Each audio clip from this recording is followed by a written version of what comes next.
Oi, gente. Hoje é dia de filosofia popular, sexta-feira, e vou falar sobre o filme que eu acabei de assistir, não é? É Guerra nas Estrelas, A Ascensão de Skywalker, o último filme da saga Skywalker, né? Enfim, que tem assim, uma espécie de fanfiction da Disney, porque, enfim, nós vamos falar sobre isso no vídeo de hoje. Eu vou falar um pouco de por que Star Wars Guerra nas Estrelas é importante para mim e vou falar sobre o filme sem spoilers, apenas falando das interpretações dos atores, da música, que eu acho que é realmente um momento alto do filme. Uma das coisas que eu mais gosto nos filmes Guerra nas Estrelas é a música, e a música de novo foi excelente. Falar sobre o que eu gostei, o que eu não gostei, o significado. Esse filme tem um pouco de comentário social, mas menos do que os outros filmes, e isso na verdade o beneficia. E falar sobre a minha expectativa. Eu fui ver o filme com expectativa de me decepcionar, e eu não me decepcionei tanto quanto eu achei que eu ia me decepcionar, mas eu não gostei tanto quanto eu achei quanto eu queria gostar. É isso que eu posso dizer sobre o filme. É uma reflexão curiosa, não é? Mas eu vou analisar. Se você chegou agora, o canal é a Nova Máquina do Tempo. Eu sou André Teixeira Jacobini e tem links das redes sociais, nosso Apoia-se e sempre fontes, quando há necessidade, num comentário fixado no início dos comentários. Pois bem, Guerra nas Estrelas. Por que Guerra nas Estrelas é importante para mim? Bem, quando eu estava na minha adolescência, eu comecei a assistir Guerra nas Estrelas, eu diria até pré-adolescência, infância, eu fiquei fascinado pela filosofia de Guerra nas Estrelas. Uma das mensagens centrais de Guerra nas Estrelas é a luta pela paz, ou seja, eles estão em uma guerra, mas o bem ele não quer destruir o outro lado. Esse não é o seu objetivo. Ele quer construir a paz. E um dos momentos centrais dessa ideia de que você não quer ceder aos seus piores impulsos, aos seus ódios, é quando o imperador Palpatine demanda de Luke Skywalker que ele mate Darth Vader, o pai dele, e ocupe o lugar dele junto ao imperador. E ele se recusa a fazer isso. Ele se recusa a executar uma pessoa que tentou matar ele várias vezes, porque ele é um Jedi. Né? Porque Jedi não matam pessoas indefesas, mesmo que sejam os seus piores inimigos. E você poderia encontrar no budismo, na filosofia cristã e em outras filosofias um pouco dessa ideia de dar a outra face, de não odiar, né? De até amar seus inimigos. Né? E eu sempre achei essa filosofia dos Jedi, que tem lá suas falhas, e a gente vê um pouco disso nos prequels, muito fascinante. E a crítica que o filme fazia ao militarismo, ao genocídio e ao autoritarismo e a defesa da democracia, que fica ainda mais evidente nos prequels. Né? Obi-Wan Kenobi diz para Anakin Skywalker no episódio 3 exatamente: nós estamos lutando pela democracia, não o império. E quando Anakin vai para o lado negro da força, ele diz claramente que ele quer formar um novo império. Então, Guerra nas Estrelas foi muito importante para mim, né, durante aquele período, porque ajudou a formatar uma visão de heroísmo, que o herói não é aquele que apenas derrota o vilão, é aquele que não quer ser obrigado a destruir o vilão. E é talvez por isso que eu goste tanto do Batman, porque o Batman, nos quadrinhos e especialmente no filme Batman Begins, ele nunca mata ninguém. Se vocês lembrarem do personagem do Batman e do filme Batman Begins, ele diz: a compaixão é a qualidade. O pessoal da Liga das Sombras diz para ele: os seus inimigos não vão compartilhar da compaixão que você tem por eles. E o Bruce Wayne diz de volta, mas é por isso que essa qualidade é tão importante, porque ela nos diferencia deles. E ele acrescenta, eu vou voltar, vou lutar contra pessoas como essa, mas não serei seu executor. E essa temática dentro da história do herói que é alguém que ama tanto a verdade, a compaixão, os outros, que ele não se coloca na posição de ser o carrasco dos seus inimigos. E esse tipo de princípio mais elevado, eu diria, e os princípios de estímulos que são dados aos Jedi a amar, e isso aparece inclusive nos prequels também, de Guerra nas Estrelas, eu sempre achei absolutamente fascinantes, foram muito influentes na minha pré-adolescência e adolescência. Né? E depois, como jovem adulto, vieram os prequels, e embora eu ache que tem problemas de atuação e tudo mais, ainda são filmes na vibe do George Lucas.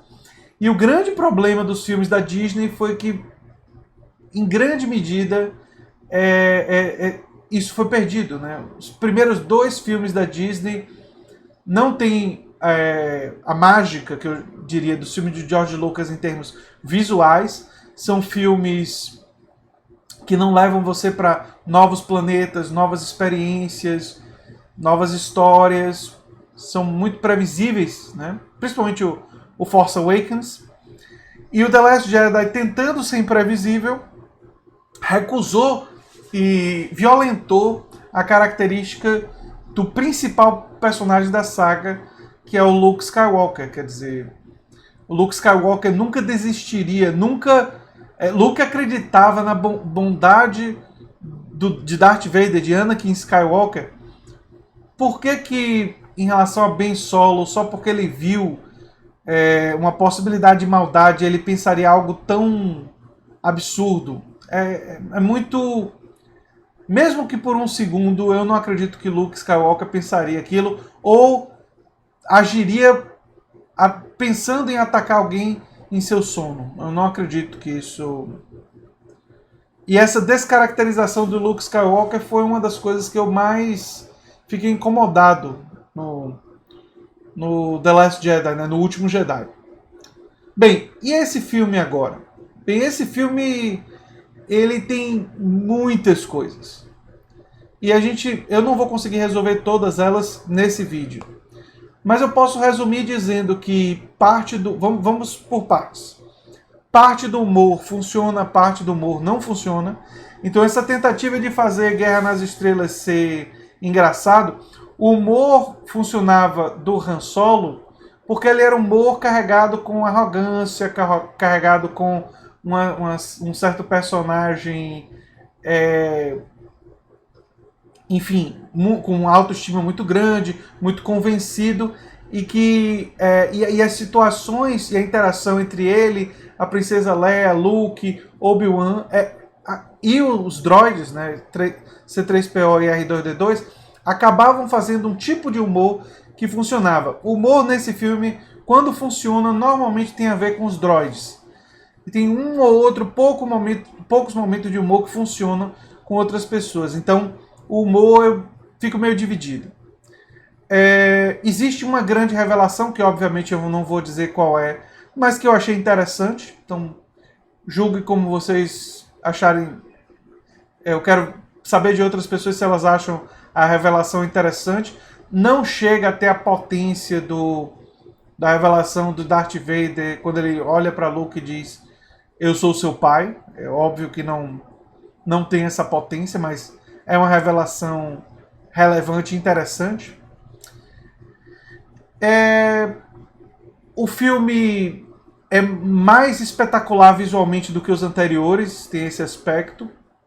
E tem uma interpretação que eu gostei, que é, em alguns momentos, a interpretação do Finn, que é o Stormtrooper que desertou da Primeira Ordem. Tem momentos que ele está realmente bem no papel. Em relação à interpretação, eu senti a interpretação dos outros atores não foi tão boa. Né? É claro que o ator que faz Palpatine, ele sempre é muito bom, mas fazendo sempre um vilão mais clássico, não é? Que é um personagem também mais fácil, menos ambíguo, né? E a atriz que faz Rey, o ator que faz o Kylo Ren, acho que eles não foram especialmente muito bem. Esse filme não pesou tanto quanto os anteriores no comentário social, mas obviamente tem comentário social. Tem comentário social numa frasezinha que vocês vão ver repetida mais de uma vez: nós somos mais do que eles. Obviamente, eles ganham quando nós, pelo medo, acreditamos que não tem chance. Isso claramente é um comentário social sobre a era do autoritarismo populista de direita atual, Donald Trump, Boris Johnson, Bolsonaro, enfim. E o comentário social é que as pessoas que não são preconceituosas com mexicanos, que não cultuam um medo ao outro, que é isso que essas lideranças populistas fazem, esse populismo reacionário faz, é cultuar o medo ao outro. Aqui no Brasil é o medo do comunismo, mas nos Estados Unidos é o medo dos islâmicos, medo dos mexicanos. No caso do Boris Johnson, medo dos imigrantes de outros países, da União Europeia, é por isso o Brexit. Quer dizer, é meio óbvio que eles estão falando desse medo e de que existem mais pessoas que não cultuam esse medo, existem mais pessoas que são tolerantes e tudo mais.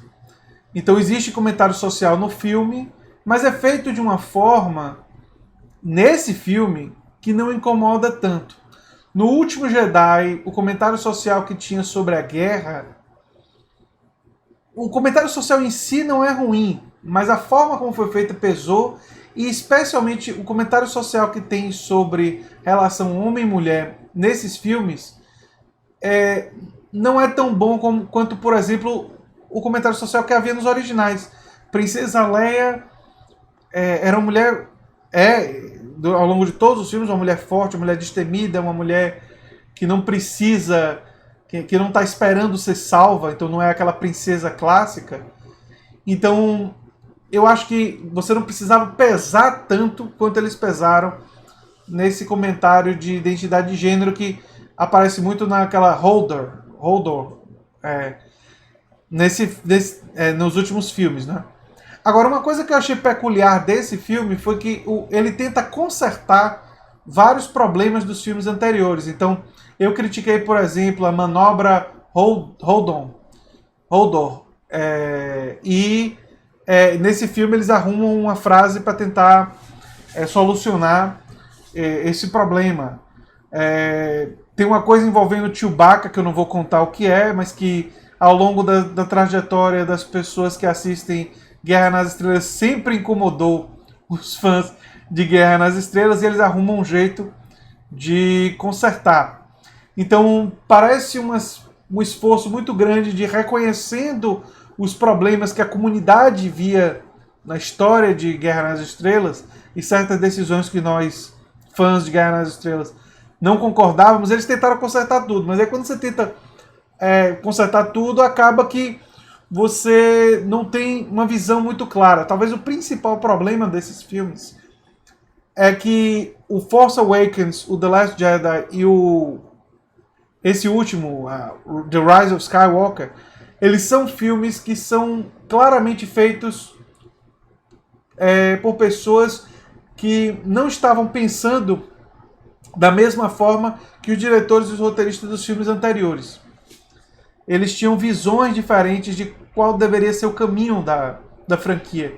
E isso resulta em um conjunto de 3 filmes meio que desconjuntados. Mas apesar de todas essas críticas, que eu acho que são absolutamente legítimas, ainda assim, esse filme, que tem exageros, que tem uma manifestação e uso da força de uma forma muito mais exagerada do que em filmes anteriores,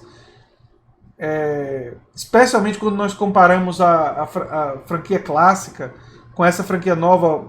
Assim, as pessoas ficaram com o uso da força de uma forma muito esquisita. Mas apesar de tudo isso, esse filme dos três é o menos pior. E por que o menos pior? Porque ele é o menos pior porque ele retém pelo menos um pouco. E eu devo isso ao fato de que tem boatos, tem informações que George Lucas foi mais consultado para esse filme. E talvez ele tenha dito algumas coisas que ajudaram pelo menos um pouco da temática de redenção, pelo menos um pouco da temática da questão ética envolvendo os Jedi. Um pouco disso aparece no filme. Essa recusa de ceder aos piores impulsos, a ceder ao medo, ao ódio. Isso é retratado no filme. Nem de longe é tão bem retratado como é no Retorno do Jedi, que é o filme que, embora não seja necessariamente o melhor filme, eu acho que o Império Contra-Ataca e o Retorno do Jedi ficariam empatados para mim como os melhores filmes. O Retorno do Jedi é o que melhor discute essa questão de você não ceder aos seus ódios, seus piores impulsos, e você se manter ético, se manter, enfim, fiel aos seus princípios. Custe o que custar. E esse filme tem um pouco disso, e por isso funciona melhor do que os últimos dois. Funciona melhor do que o Despertar da Força e os Últimos Jedi. Mas ainda assim, tem interpretações que não funcionam tão bem, e tem decisões, especialmente de certos momentos meio exagerados, que não funcionam tão bem quanto os filmes feitos pelo próprio George Lucas. Né? Eu acho que essa experiência, é um comentário que eu vou desenvolver talvez em futuros vídeos, mostra como a arte, e eu acho que o que George Lucas fez, principalmente nos 3 primeiros filmes, é uma obra de arte, sim. Tem gente que questiona, eu acho que é arte, sim. Tinha uma visão de um idealizador. George Lucas tinha uma coisa que ele queria dizer, várias coisas que ele queria dizer com aqueles 3 primeiros filmes, e depois coisas que ele queria dizer com os prequels. E apesar dos problemas dos filmes, e apesar de atuações não tão boas nos prequels, e tudo isso, essa mensagem é dita. A mensagem contra o autoritarismo, a mensagem pela democracia, tudo isso aparece nos filmes. Tem até uma conversa entre Anakin e a Rainha Amidala que deixa isso muito, muito claro. Para quem estava na dúvida, né? Se a mensagem existia. E ela é feita de uma forma muito mais convincente por Lucas. Quando você coloca uma grande corporação como a Disney no controle, e eles começam a tomar decisões em relação a como melhor agradar os fãs, como fazer uma coisa que corresponde mais à visão desse diretor, depois muda o diretor e a visão do outro diretor, e vários roteiristas, e não existe uma visão coerente, não existe uma autoria, um autor coerente, como por exemplo os filmes de Woody Allen tem uma autoria clara, muitos dos filmes de Steven Spielberg têm uma autoria clara, Hitchcock. Os filmes de Hitchcock têm uma coisa autoral, né? E a gente poderia ficar aqui falando de Miles Forman, né? Milos Forman.